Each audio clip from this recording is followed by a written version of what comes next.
నమస్కారం.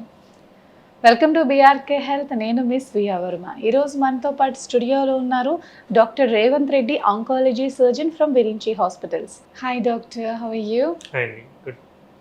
డాక్టర్ గారు, చర్మ క్యాన్సర్ లక్షణాలు ఏంటండి అసలు? అంటే బ్లడ్ క్యాన్సర్కి బ్లడ్ వామిట్ అవుతుంది, సర్వైకల్ క్యాన్సర్కి సంథింగ్, ఒక్కొక్క దానికి ఒక్కొక్క సిమ్టమ్ ఉంటుంది కదా. అసలు చర్మ క్యాన్సర్కి అసలు సిమ్టమ్సే ఎవరు అంత క్లియర్గా ఎవరు ఎక్స్ప్లెయిన్ చేయలేదు. అసలు ఎలా ఉంటాయి సిమ్టమ్స్, ఎలా ఉంటాయి డాక్టర్ గారు అసలు దీనికి? సో స్కిన్ క్యాన్సర్లో 2 మెయిన్ వెరైటీస్ ఉన్నాయి. ఒకటి melanoma skin cancer and non melanoma variety. Melanoma skin cancer అంటే మనకి పుట్టుమచ్చల సైజ్ పెరగటం అనేది, సైజ్ పెరుగుతూ ఉంటాయి.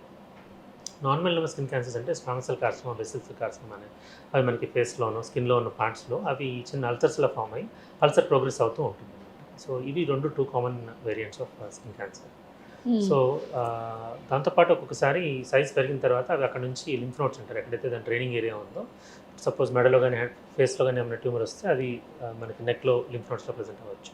కాళ్ళ లోపల ఏమైనా ట్యూమర్ ఉంటే ఇంగ్వైనల్ రీజన్, గ్రాయిన్ లోపల లింఫ్ నోడ్స్లో ప్రజెంట్ అవ్వచ్చు. అట్లా లింఫాటిక్ స్ప్రెడ్ కూడా ఉండే ఛాన్స్ ఉంటుంది. సో మెలనోమా వల్ల మాత్రం ఎస్పెషల్లీ పుట్టు మచ్చలు, ఆల్రెడీ ఉన్న మచ్చలు సైజ్ పెరుగుతూ ఉండటం కానీ, డెప్త్ పెరగటం కానీ, అల్సరేషన్ రావటం అంటే బాడీ మీద మచ్చలా అండి? పుట్టు మచ్చలు అండి, రెగ్యులర్గా మనకు ఉన్న నార్మల్ పుట్టు మచ్చలు సైజ్ పెరుగుతుందా? పెరుగుతూ ఉంటుంది.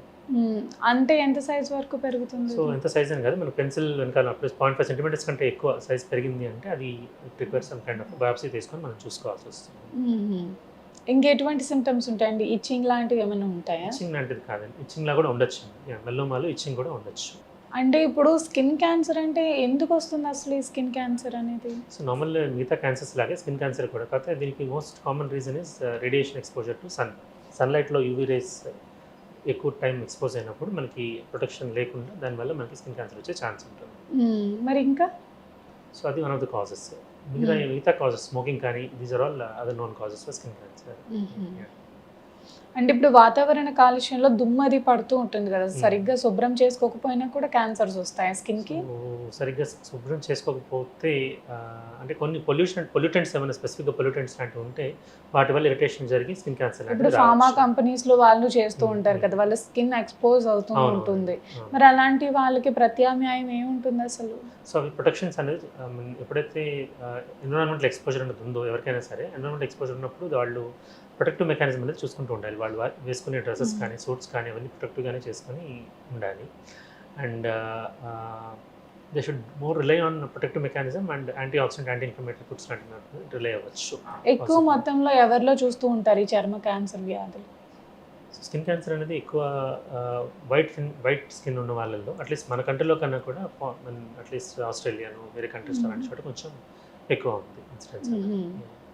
సో బికాస్ నార్మల్లీ మెలిన్ అనేది మనకి ప్రొటెక్టివ్గా ఉంటుంది. ఎప్పుడైతే ఈ ప్రొటెక్షన్ తక్కువ ఉందో స్కిన్ క్యాన్సర్ అనేది మేనిఫెస్ట్ అయ్యే ఛాన్స్ చాలా ఎక్కువగా ఉంటుంది. రాకుండా ఉండాలంటే ఏం చేయాలి డాక్టర్ ఈ స్కిన్ క్యాన్సర్? సో వీలైతే సన్ ప్రొటెక్షన్ ఫ్యాక్టర్ ఉన్న మనకి స్కిన్ క్రీమ్స్ లాంటివి వాడుకోవడం, సన్లో ఎక్కువ వెళ్ళకపోవడం, షేడ్లో ఉండడం లాంటివి చేసుకోవచ్చు.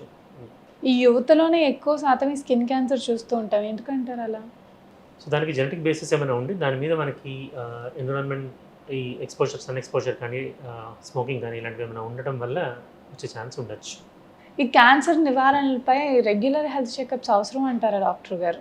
రెగ్యులర్ స్క్రీనింగ్ అయితే చేసుకోవాలండి. కొన్ని క్యాన్సర్స్కి ఏవైతే కొన్ని క్యాన్సర్ స్క్రీనింగ్ ఉన్నాయో ఆ స్క్రీనింగ్ అయితే చేసుకోవడం మంచిది. ఎటువంటి టెస్టులు చేసుకోవాలి అసలు? మామోగ్రఫీ, పాప్స్మియర్ సర్వైకల్ క్యాన్సర్కి, అలాగే PSA test for prostate cancer, lung cancer, ఫ్లోడో CT scan, colonoscopy for colon cancer. ఈ 5 క్యాన్సర్స్కి స్క్రీనింగ్స్ ఉన్నాయి. అవి మాత్రం స్క్రీనింగ్ ఏదైతే ప్రొసీజర్ ఉందో ఆ ప్రొసీజర్ ప్రకారం ఫాలో చేసుకోవడం అనేది మంచిది. కాకుండా ర్యాండమ్గా అందరికీ స్క్రీన్ చేయడం అనేది ప్రాక్టికల్లీ కుదరదు. అన్ని క్యాన్సర్ స్క్రీన్ చేయడం వీలు పడదు.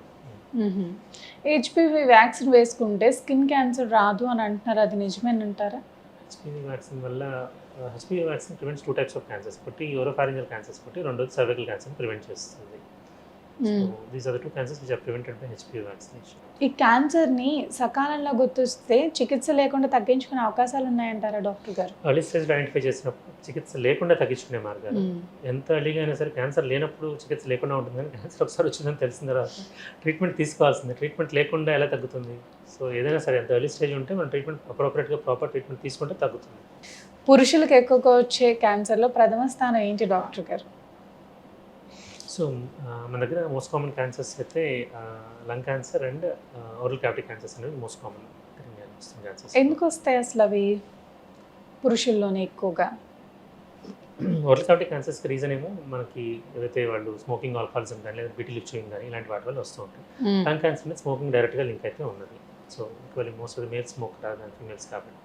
డాక్టర్ గారు ఈ ప్రతి క్యాన్సర్కి ట్రీట్మెంట్ అసలు సాధ్యమేనా అంటారు?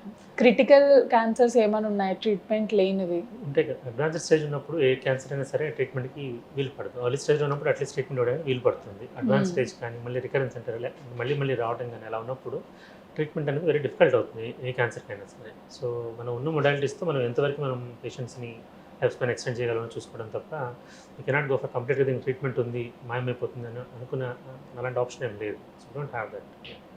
థ్యాంక్ యూ డాక్టర్ గారు.